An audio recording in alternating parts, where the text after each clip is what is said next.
Ayo sholat dan rasakan mungkin ini sholat perpisahan, sholat terakhir kita yang kita tunaikan.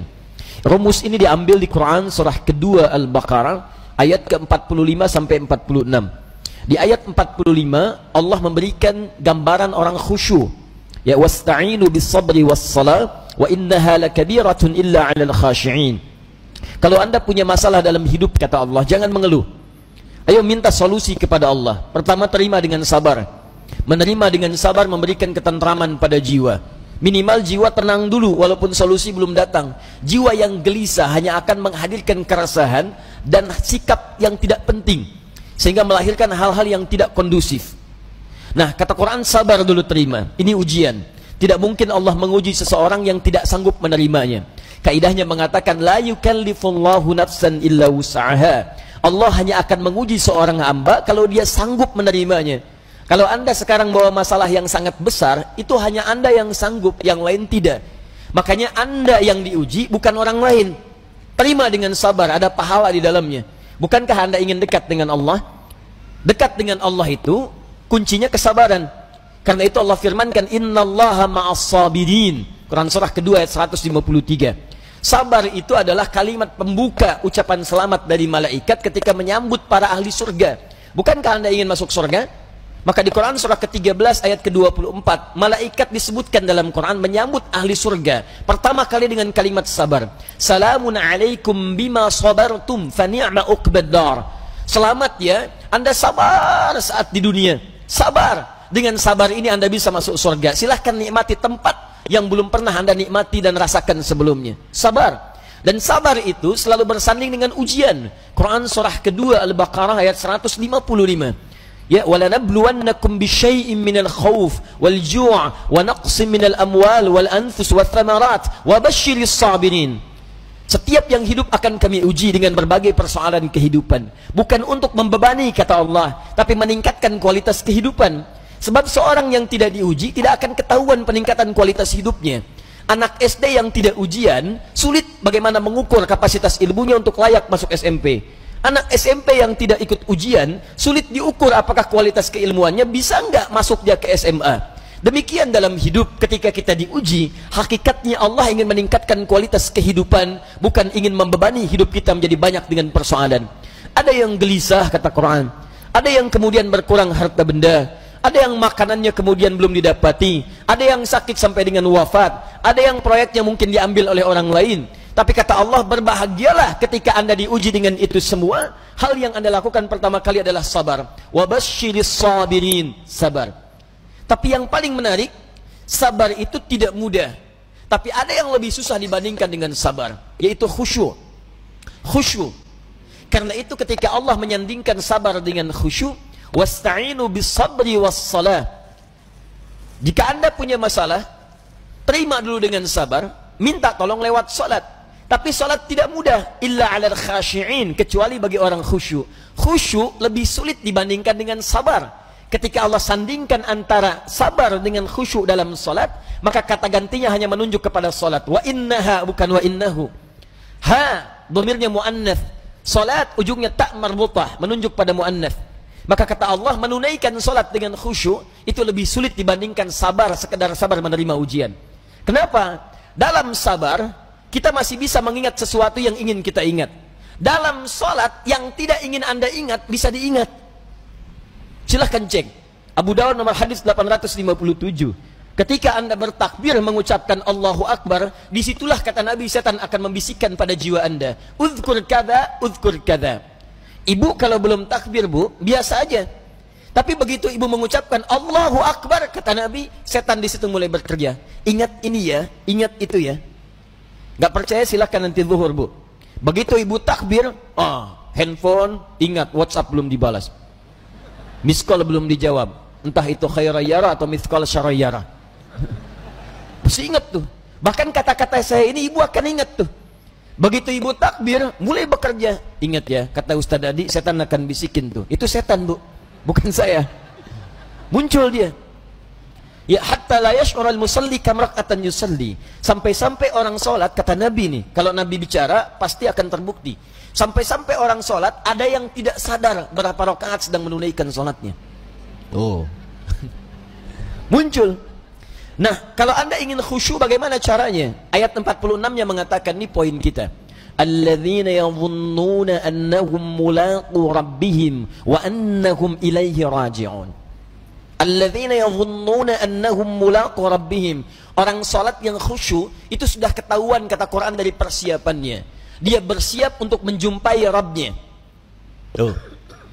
Dia sudah punya persiapan menjumpai Rabbnya, Allah yang merawat dia, mengampuni dosanya, menyembuhkan dia saat sakit, memberikan kecukupannya, memaafkan salahnya, mengampuni dosanya, memberikan segala yang dibutuhkan.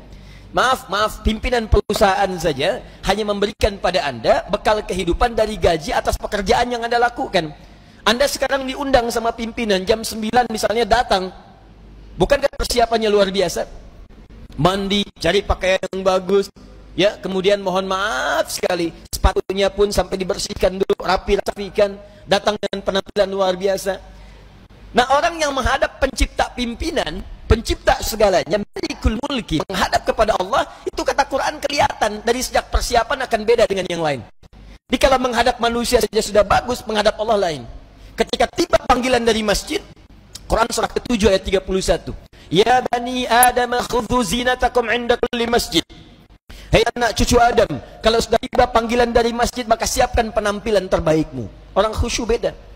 Begitu mendengar kalimat Allahu Akbar, persiapan sudah bagus.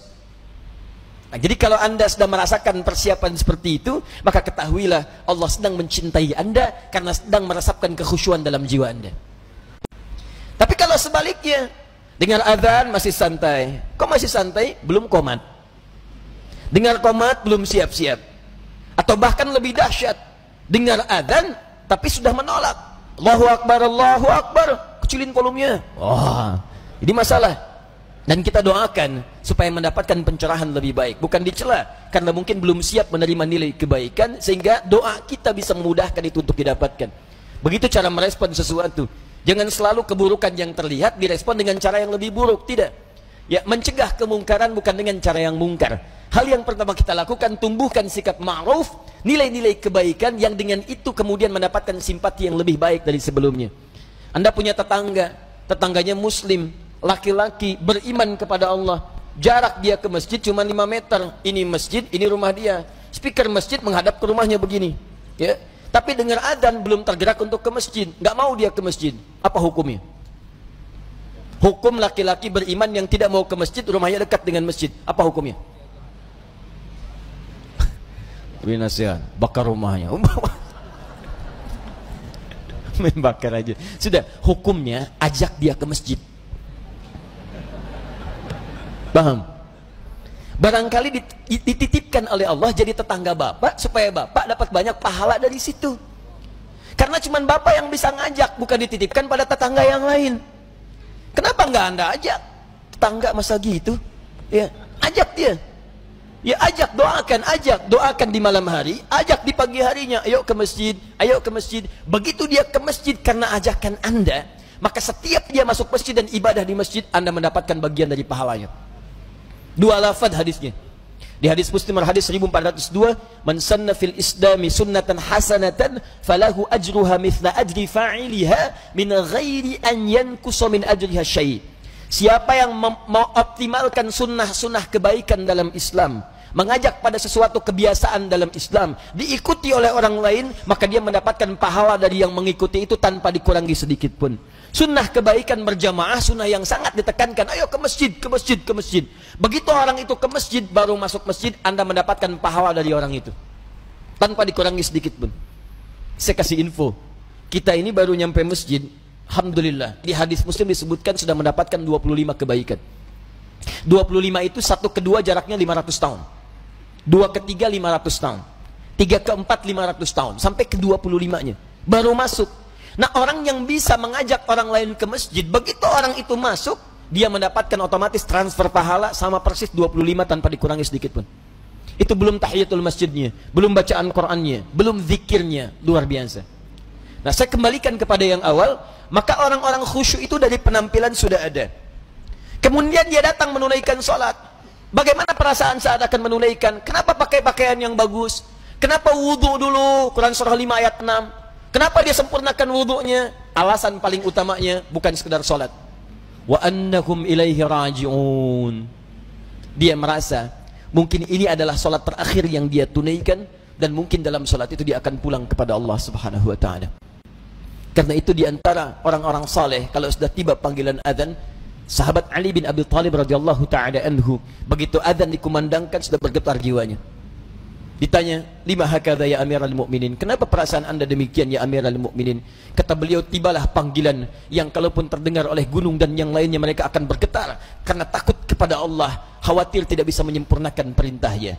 Lalu orang yang zalim ini, yang fakir ini mendengar kalimat itu, maka kuranglah rasanya kepercayaan kalau tidak bergetar mendengar kalimat ini, karena takut saat menunaikan sholat tidak sempurna seperti diinginkan oleh Allah Subhanahu wa ta'ala.